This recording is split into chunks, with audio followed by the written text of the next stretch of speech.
सोचिए, एक अदालत की सबसे बड़ी मतलब अल्टीमेट पावर क्या होती है? किसी को सजा सुनाना या फिर किसी को बेगुनाह साबित करके बरी कर देना। हम में से ज्यादातर लोग यही सोचेंगे ना। लेकिन आज हम एक ऐसे केस को समझेंगे जो बताता है कि कोर्ट की असली शक्ति इन सबसे कहीं ज्यादा कहीं बड़ी है।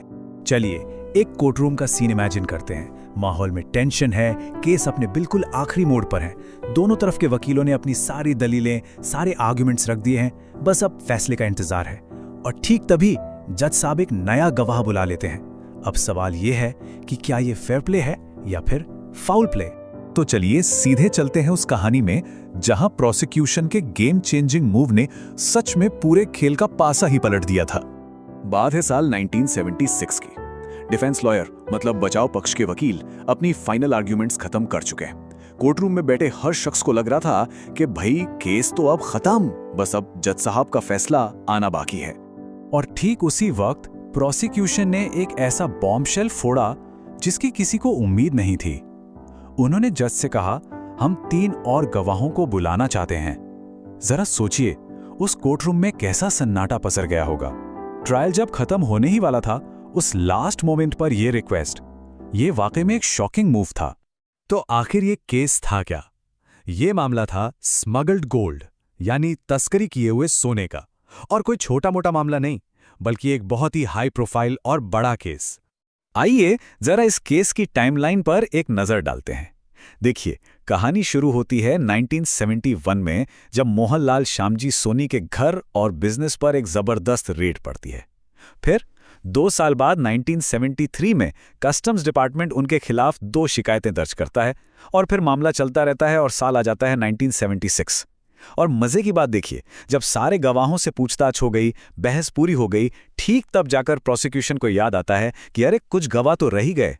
अब ये जो रकम हम देख रहे हैं ना, 8,48,422 रुपए, ये इस केस के स्टेक्स को बताता है। आज शायद ये रकम उतनी बड़ी ना लगे, लेकिन सोचिए 1971 में ये एक एस्ट्रोनॉमिकल अमाउंट था। इससे साफ पता चलता है कि मामला कितना ज्यादा सीरियस था। तो इस रेड में आखिर मिला क्या क्या था? देखिए, फॉरेन मार्क्स वाले सोने के लगदी, जिन्हें गोल्ड इंगट्स भी कहते हैं, प्राइमरी गोल्ड और ढेर सारे गहने, चांदी की ईंटें और सिक्के, और तो और लगभग 79,000 रुपए का कैश भी। मतलब साफ था, ये कोई छोटी मोटी चोरी का केस नहीं था। ये एक बड़े ऑर्गेनाइज्ड स्मगलिंग ऑपरेशन की तरफ इशारा कर रहा था। तो अब कोर्ट के सामने सबसे बड़ा लीगल सवाल खड़ा हो गया।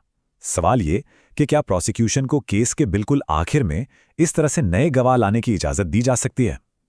और यही पिक्चर में आता है हमारे कानून का एक सुपर पावरफुल सेक्शन। यह है क्रिमिनल प्रोसीजर कोड, जिसे हम CRPC भी कहते हैं, उसका सेक्शन 311। अब यह सेक्शन अदालत को एक कह सकते हैं एक्स्ट्रा ऑर्डिनरी पावर देता है। पावर क्या है? पावर यह है कि कोर्ट किसी भी ट्रायल के किसी भी स्टेज पर, चाहे वो शुरुआत हो, बीच हो या बिल्कुल अंत, किसी भी गवाह को बुला सकता है या फिर पहले बुलाए गए गवाह को दोबारा भी बुला सकता है। बस एक शर्त है। शर्त यह कि उस गवाह की गवाही केस के जस्ट डिसीजन यानी एक सही और न्यायपूर्ण फैसले के लिए जरूरी होनी चाहिए। लेकिन डिफेंस का आर्ग्यूमेंट भी अपनी जगह बहुत मजबूत था। उनका सवाल सीधा था, क्या इस पावर का इस्तेमाल प्रोसिक्यूशन के केस में जो कमियां रह गई हैं, जो गैप्स हैं, जिन्हें लीगल लैंग्वेज में लैक्यूना कहते हैं, उन्हें भरने के लिए किया जा सकता है? क्या ये अक्यूज्ड यानी जिस पर आरोप लगा है उसके साथ सरासर नाइंसाफी नहीं है? और मजे की बात यह है कि इस सवाल का जवाब खुद सेक्शन 311 के स्ट्रक्चर में ही छिपा हुआ है, क्योंकि यह सेक्शन सिर्फ एक पावर, एक अधिकार की बात नहीं करता। ये एक ड्यूटी, एक कर्तव्य की भी बात करता है। और बस यहीं पर यह पूरा मामला बहुत इंटरेस्टिंग हो जाता है। जरा इसे ध्यान से समझते हैं। सेक्शन 311 के आप कह सकते हैं 2 चेहरे हैं। पहला हिस्सा है डिस्क्रेशनरी पावर यानी अधिकार। यह कहता है कि कोर्ट में कॉल अ विटनेस, मतलब अदालत चाहे तो गवाह बुला सकती है। यह कोर्ट की मर्जी है, एक चॉइस है। लेकिन दूसरा हिस्सा है मैंडेटरी ड्यूटी यानी कर्तव्य, और यह कहता है कि अगर सबूत एक जस्ट डिसीजन के लिए जरूरी है तो court shell call a witness, मतलब अदालत को गवाह बुलाना ही होगा। ये चॉइस नहीं, ये एक ऑब्लिगेशन है, एक जिम्मेदारी है। सुप्रीम कोर्ट ने भी अपने फैसले में इसी फर्क को समझाते हुए एक बहुत ही शानदार बात कही थी। उन्होंने कहा, counsel seek only for their client success, but the जज must watch that justice triumphs.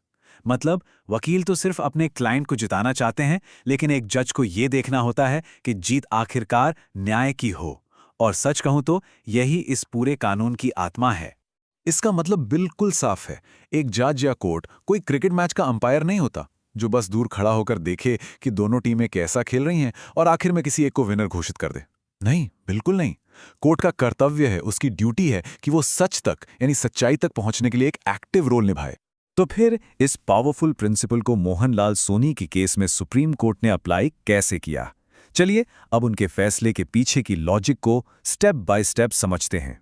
Supreme court की रीजनिंग बहुत ही क्लियर 4 स्टेप्स में थी। स्टेप 1, क्या ये जो नया सबूत है वो एक न्यायपूर्ण फैसले के लिए जरूरी है? कोर्ट का जवाब था हाँ, बिल्कुल है। स्टेप 2, क्या इतनी देर से मतलब ट्रायल के इस स्टेज पर गवाहों को बुलाया जा सकता है? कानून तो कहता है एट एनी स्टेज, तो इसका जवाब भी हुआ हाँ, बुलाया जा सकता है। स्टेप 3, पर क्या ये अक्यूज्ड के लिए अनफेयर नहीं है?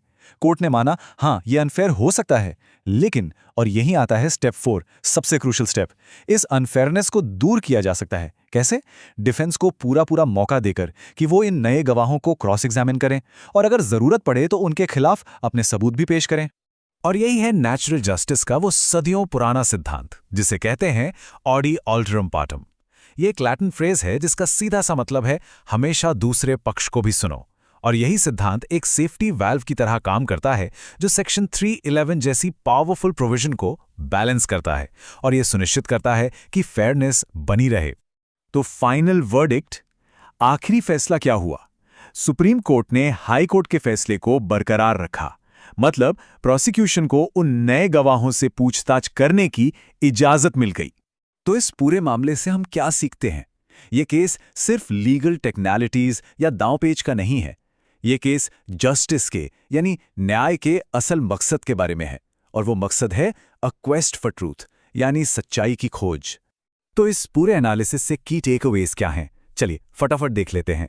पहली और सबसे जरूरी बात, न्याय दो पक्षों के बीच का कोई खेल नहीं है।